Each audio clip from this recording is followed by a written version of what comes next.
So let's talk about energy and visualization meditation techniques. So when you meditate using a visualization practice, that is really beneficial to alleviate depression.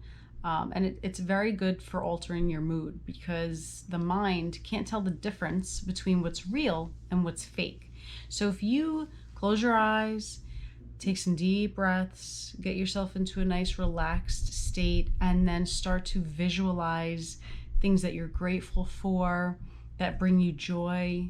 Maybe it's people you love, or activities you love, or experiences that you've had that have really been exciting or have brought you a lot of happiness. Visualizing those experiences, or even visualizing things that haven't happened yet, right? Maybe it's a goal that you want to achieve. And so imagining and thinking about what it looks like to achieve that goal and getting really specific on it, like who you're with when you've achieved it, what you're wearing, what the temperature or the weather is like, and then how you're feeling, what emotions that brings up, whether it's excitement or, just happiness, joy, bliss, whatever it is that you can hone in on and really actually feel as if it's already happened. Those types of visualization techniques are really good to get out of any mental state that is creating depression for you.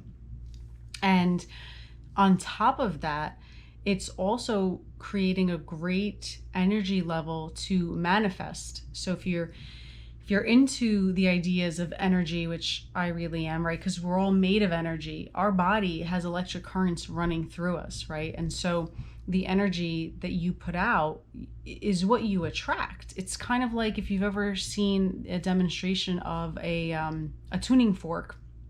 So you have one tuning fork and you hit it. I'm using my fingers because I don't have a tuning fork. But if you have two tuning forks, okay, and you hit the one on this side and it starts to vibrate, you'll notice that then the one over here on the right will mimic the same vibration, because when you're emitting a certain frequency, it's kind of like tuning into a radio station. You turn that dial and sometimes old radio stations, right? Because now everything's digital, but if you remember the old radios, they had to turn the dial and you saw that knob move towards different numbers. It may have been staticky until you reached the right frequency that matched the frequency that the radio station was emitting. So when you hit that same level of vibration, frequency, whatever you want to call it, is when you're at the same point to be able to communicate.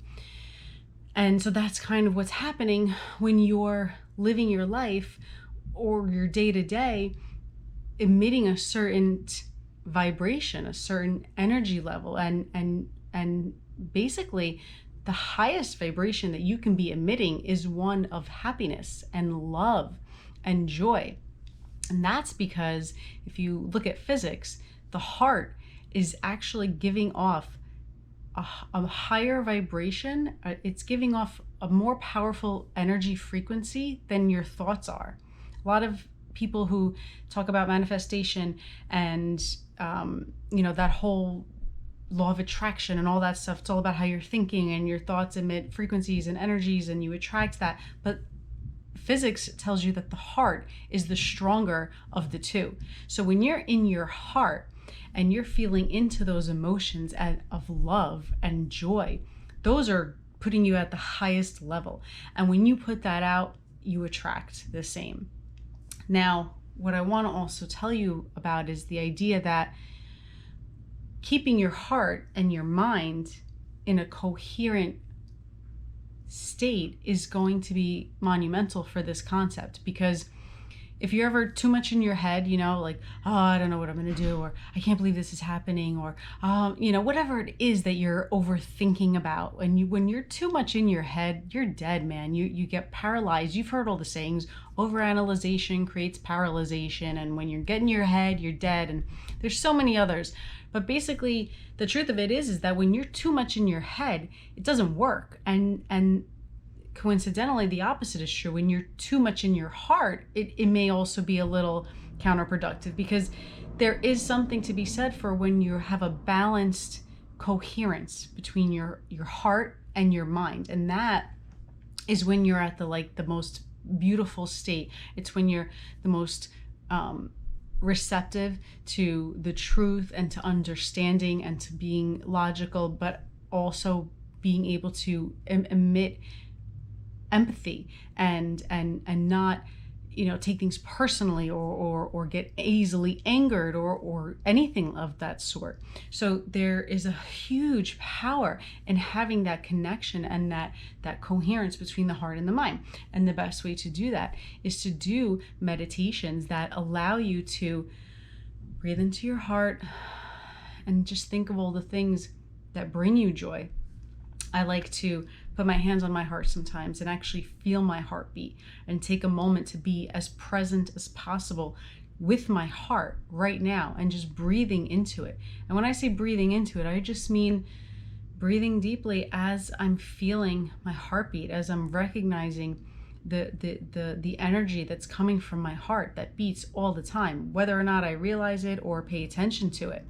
And then when I've gone into a nice rhythm of feeling relaxed, feeling into my heart, I start to think about all the things that I am so grateful for. And gratitude is another thing that puts you high on that ladder of emitting quality frequencies that are going to help you manifest and attract the same level of frequency, and it makes me think of that saying that misery loves company, right? And of course, when you're in a miserable state, you may find that you attract other people that are kind of in that same state.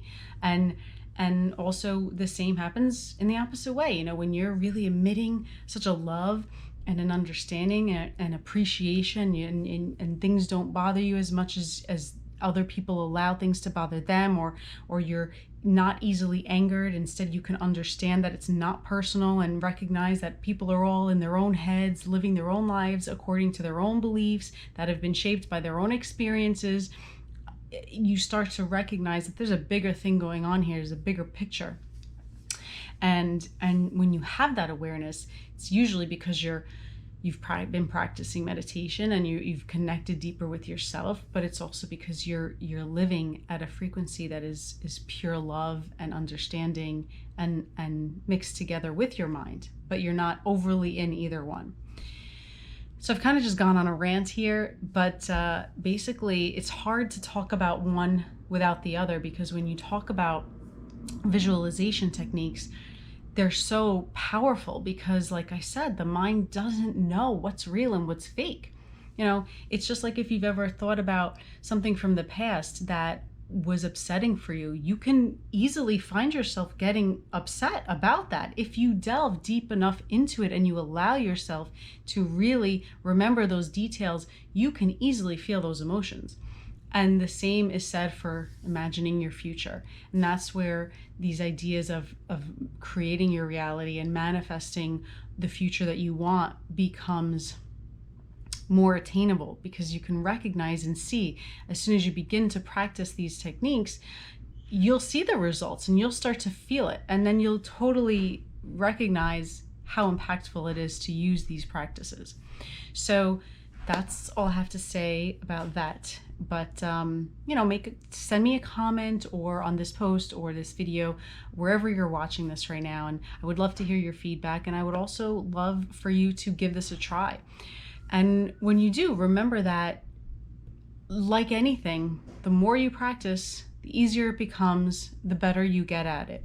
So recognize that in any meditation practice that you're starting out with, and make sure you're always having no judgment on the thoughts that come in, and remembering to give yourself the love and the kindness that you deserve during this practice, because sometimes we can get a little overly critical of ourselves, like, I couldn't finish because other thoughts were popping in. Well, that's okay. Remember, it's always okay, because the mind is very capable of doing multiple things at once. So being kind to yourself, remembering that it's okay if other thoughts come in and you get a little distracted, as long as that you always remember, as soon as you recognize that you've gotten distracted, to just gently come back to the practice that you're doing.